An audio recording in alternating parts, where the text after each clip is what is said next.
माता चंद्रघंटा की कथा। देवताओं और असुरों के बीच लंबे समय तक युद्ध चला। असुरों का स्वामी महिषासुर था और देवताओं के इंद्र। महिषासुर ने देवताओं पर विजय प्राप्त कर इंद्र का सिंहासन हासिल कर लिया और स्वर्गलोक पर राज करने लगा।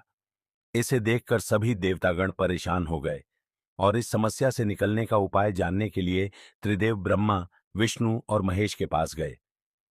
देवताओं ने बताया कि महिषासुर ने इंद्र, चंद्र, सूर्य, वायु और अन्य देवताओं के सभी अधिकार छीन लिए हैं और उन्हें बंधक बनाकर स्वयं स्वर्गलोक का राजा बन गया है।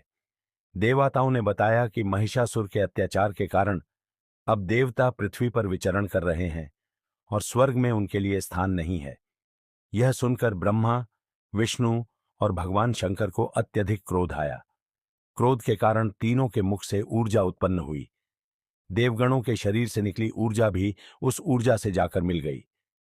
यह 10 दिशाओं में व्याप्त होने लगी। तभी वहां एक देवी का अवतरण हुआ। भगवान शंकर ने देवी को त्रिशूल और भगवान विष्णु ने चक्र प्रदान किया।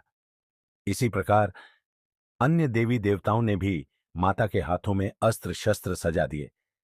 इंद्र ने भी अपना वज्र और ऐरावत हाथी से उतरकर 1 घंटा दिया। सूर्य ने अपना तेज और तलवार दिया और सवारी के लिए शेर दिया।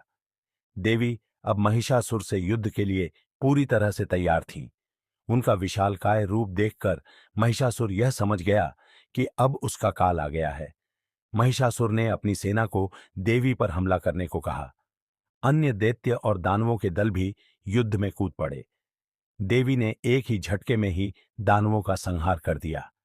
इस युद्ध में महिषासुर तो मारा ही गया, साथ में अन्य बड़े दानवों और राक्षसों का संहार मां ने कर दिया। इस तरह मां ने सभी देवताओं को असुरों से अभयदान दिलाया। नवरात्रि के तीसरे दिन मां चंद्रघंटा की पूजा की जाती है। यह शुक्र ग्रह की देवी मानी जाती है। नवरात्रि के तीसरे दिन मां चंद्रघंटा की पूजा अर्चना करते वाले जातकों की जन्मपत्री में शुक्र दोष समाप्त होता है।